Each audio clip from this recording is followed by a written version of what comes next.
दोस्तों, आज का दिन हमारे ही लिए नहीं, हमारे विश्व के लिए आज का दिन बहुत ही दुखद दिन है। हम इसमें क्या कह सकते हैं। आज दो माता की विदाई हुई है, एक सरस्वती माता की और दूसरा आप इस हस्ती को जानते ही होंगे।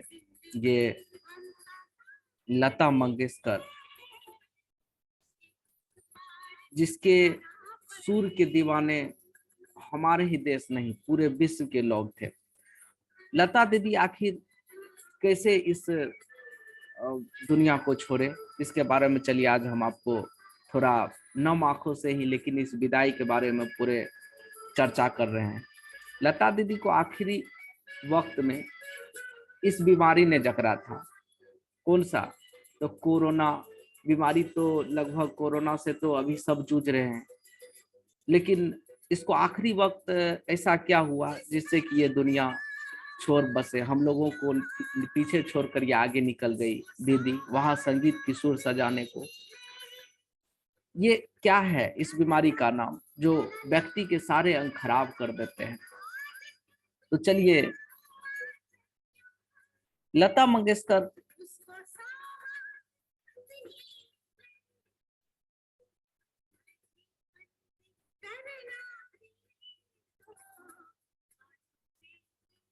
लता दीदी को जो है पिछले एक महीने से ये कोरोना वायरस की वजह से अस्पताल में भर्ती थी। दोस्तों, ये पिछले एक महीना से दीदी कोरोना वायरस की वजह से ये अस्पताल में भर्ती थी। लगभग एक महीने चले लंबे इलाज के बाद उसका निधन हो गया। एक महीने से अस्पताल में थी और उसका निधन अब हुआ। यह जानकारी उनकी बहन उषा मंगेशकर ने पीटीआई दी। उन्होंने बताया कि लता मंगेशकर का निधन हो गया है। मैंने लता दीदी के निधन का पहली बार जानकारी दिए थे उसकी बहन उषा मंगेशकर ने। ये दुखद घटना आज 8:12 पर हमें सुनने को मिला है। लता मंगेशकर कोरोना वायरस से लड़ते हुए दीदी को आखिरी वक्त में इस बीमारी ने जकड़ा था। ऐसा कौन सा बीमारी था जो व्यक्ति के सारे अंग खराब कर देते हैं, और इस गंभीर समस्या से जूझ रही थी हमारी दीदी। तो चलिए हम इस बीमारी के बारे में भी डिटेल से जानें। ऐसा कौन सा बीमारी था? अपनी सुनहरी आवाज से लाखों लोगों को मंत्र मुग्ध करने वाली प्रसिद्ध गायिका लता मंगेशकर का 92 वर्ष की आयु में निधन हो गया है। लता पिछले एक महीने से कोरोना वायरस की वजह से अस्पताल में भर्ती थी। लगभग एक महीने चले लंबे इलाज के बाद उसका निधन हो गया। यह जानकारी उनकी बहन उषा मंगेशकर ने पीटीआई दी। उन्होंने बताया कि लता मंगेशकर का निधन हो गया है। मतलब वो निधन की सारी जानकारी जो है फर्स्ट बार हमें उषा मंगेशकर से मिला। पूरी दुनिया में लता दीदी के नाम से मशहूर लता मंगेशकर को कोरोना वायरस पॉजिटिव होने के बाद 8 जनवरी को ब्रीच कैंडी अस्पताल में भर्ती कराया गया था। ब्रीच कैंडी अस्पताल में भर्ती कराया गया था 8 जनवरी को। इलाज के दौरान पता चला कि उन्हें निमोनिया भी है। जब उसकी इलाज चली तो पता चला कि इन्हें निमोनिया भी है।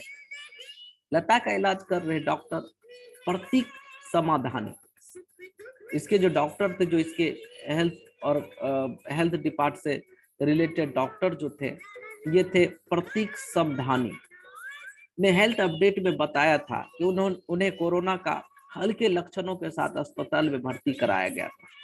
कोरोना का थोड़ा सा लक्षण, अभी तो कोविड सिचुएशन चल ही रही है, लक्षण तो ऐसे ही मिल रहे हैं, लेकिन रिलीफ ज्यादा हो रही है। फिर भी इसको उस वजह से अस्पताल में भर्ती कराया गया। अस्पताल में भर्ती होने के कुछ दिनों बाद उनकी तबीयत में सुधार भी होने लगा था, लेकिन कुछ दिन पहले उनकी सेहत ज्यादा गंभीर होने लगी, जिसके चलते उन्हें आईसीयू में वेंटिलेटर पर रखा हुआ था। इसे आईसीयू में वेंटिलेटर पर रखा गया दीदी को।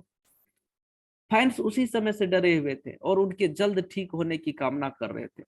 सभी उसी समय से डरे हुए थे और सभी यही सोच रहे थे कि कब दीदी स्वस्थ होकर फिर हमारे बीच आ जाए।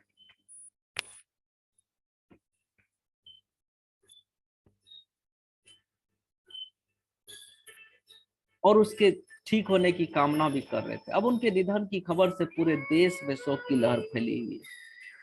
हमारे देश ही नहीं, विदेशों में भी शोक की लहर फैली हुई है उसके चले जाने से।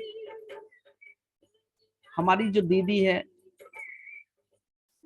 लता मंगेशकर, अब उनके निधन की खबर से पूरे देश में सन्नाटा फैल गया है, पूरे विश्व में शोक की लहर दौड़ गई। अब ऐसा क्या कारण था जिससे दीदी का निधन हुआ, इसकी भी हम चर्चा करें। ऐसा रीजन क्या था, कैसे हुआ दीदी का निधन? तो चलिए हम इसकी पूरे डिटेल से आपको जानकारी देते हैं। डॉक्टर्स के द्वारा जानकारी दी गई थी, डॉक्टर्स के द्वारा दी गई जानकारी के मुताबिक लता मंगेशकर की मौत multiple organ failure multiple organ failure की वजह से हुई। Multiple organ failure, multiple organ जो हमारे अंदर है इसके फेलियर होने की वजह से हुई है।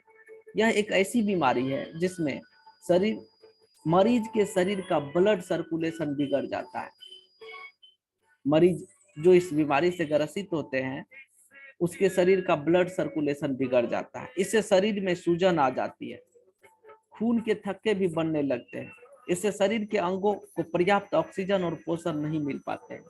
इनके अलावा इसके लक्षणों में पहले 24 घंटों में लो ग्रेड फीवर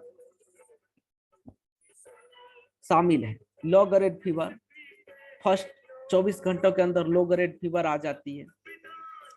अगले 24 से 72 घंटों के भीतर इसमें लक्षण आ जाता है कि ये 24 घंटे से 72 घंटे के अंदर जो है इसमें क्या लक्षण आती है, अगले 24 से 72 घंटे के भीतर फेफड़े की विफलता शुरू हो जाती है, फेफड़े काम करना बंद कर देते हैं।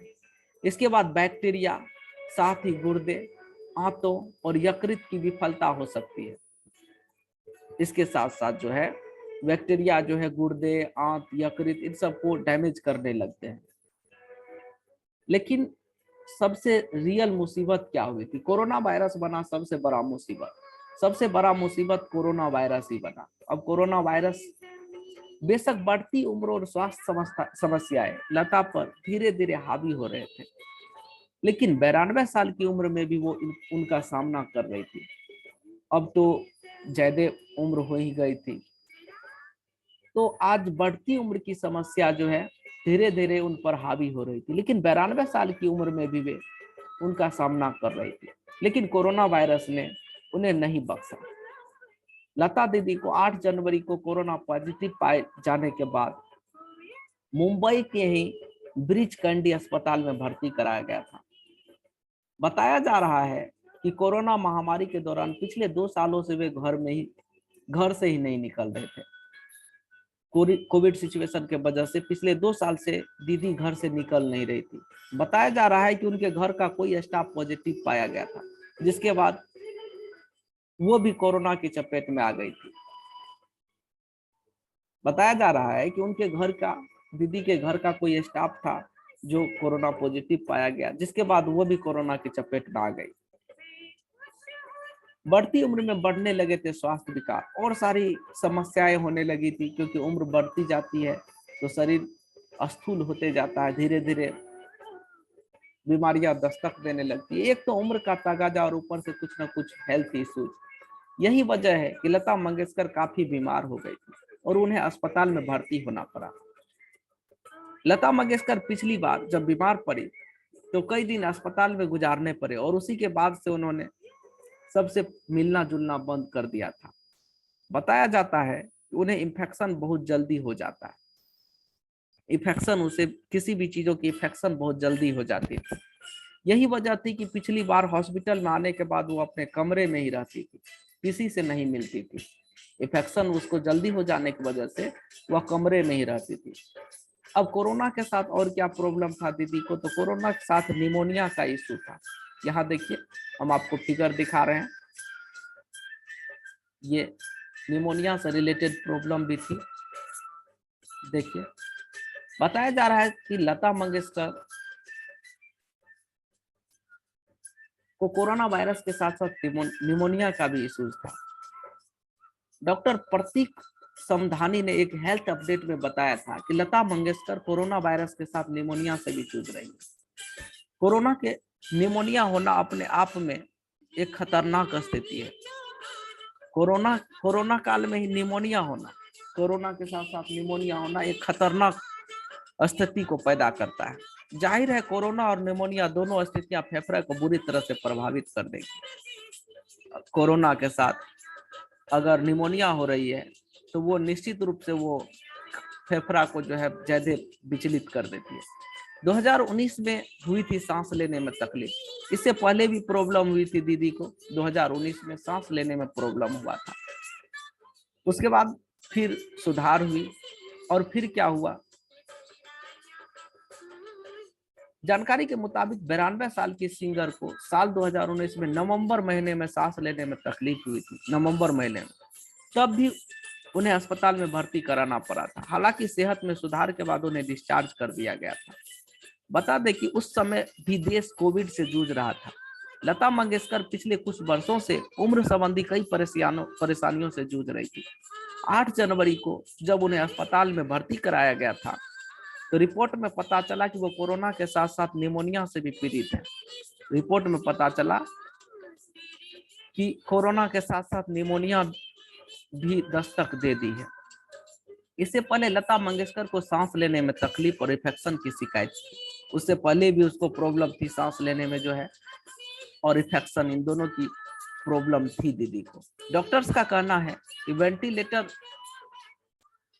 अच्छा तो वेंटिलेटर के बारे में हम थोड़ा चर्चा कर ले कि वेंटिलेटर क्या होती है। जब दीदी को वेंटिलेटर पर, या अभी तक हमने सुना है कि ऐसे पेशेंट जिसको वेंटिलेटर पर रखे जाते हैं, तो वेंटिलेटर क्या है। डॉक्टर्स का कहना है कि वेंटिलेटर से बीमारी ठीक नहीं होती है। वेंटिलेटर एक ऐसा उपकरण है जिससे बीमारी ठीक नहीं होती है, बल्कि इसकी मदद से बस व्यक्ति सांस ले सकता है। निमोनिया, सीओपीडी, मस्तिष्क में चोट और स्ट्रोक जैसी कई स्थितियों में वेंटिलेटर के उपयोग की जरूरत होती है, जिसमें मरीज सांस ले सकते हैं। और दीदी को भी अंत में इसी वेंटिलेटर पर रखा गया। स्वर कोकिला लता मंगेशकर ने रविवार सुबह आखिरी सांस ली। 8:12 पर दीदी आखिरी सांस ली और इसकी जानकारी दिए उषा मंगेशकर ने। पिछले कई दिनों से वे वेंटिलेटर पर थी। बता दें कि लता मंगेशकर पहले कोरोना की चपेट में आई थी, जिसके बाद उन्हें अस्पताल में भर्ती कराया गया था और आईसीयू में इलाज चल रहा था। हालांकि हालत बिगड़ने पर उन्हें वेंटिलेटर पर शिफ्ट किया गया। इससे पहले 2019 में भी फेफड़ा में गंभीर इंफेक्शन के कारण तबीयत बिगड़ गई थी, जिसके बाद उन्हें वेंटिलेटर पर रखने की नौबत आ गई। आज दुनिया दीदी को मिस कर रही है। वैसे वेंटिलेटर का नाम सुनकर हम सभी काफी डर जाते हैं, क्योंकि इससे इस बात का एहसास हो जाता है कि मरीज की जान खतरे में। लेकिन वेंटिलेटर को लेकर आधी अधूरी जानकारी व्यक्ति को बेवजह और भी ज्यादा डरा देती है। डॉक्टर्स की माने तो वेंटिलेटर मरीज की जान बचाने के लिए बहुत ही उपयोगी यंत्र है। यह एक तरह की मशीन है जो व्यक्ति को सांस लेने में मदद करती है। कुछ असाधारण परिस्थितियों में मरीज को वेंटिलेटर की सुविधा दी जाती है। असाधारण स्थिति में मरीज को वेंटिलेटर की सुविधा दी जाती है और जैसे ही मरीज स्वस्थ हो जाते हैं तो वेंटिलेटर हटा लिया जाता है। तो आइए जानते हैं कि क्या होता है वेंटिलेटर, लोगों को क्यों पड़ती है इसकी जरूरत। तो इसके लिए हम अभी तो हम नम आंखों से दीदी को विदाई दे रहे हैं। आज लास्ट विदाई है। आज एक नहीं, दो देवी की विदाई एक साथ आप देखेंगे। माँ शारदे के साथ साथ एक माँ जो दुनिया छोड़ रही है।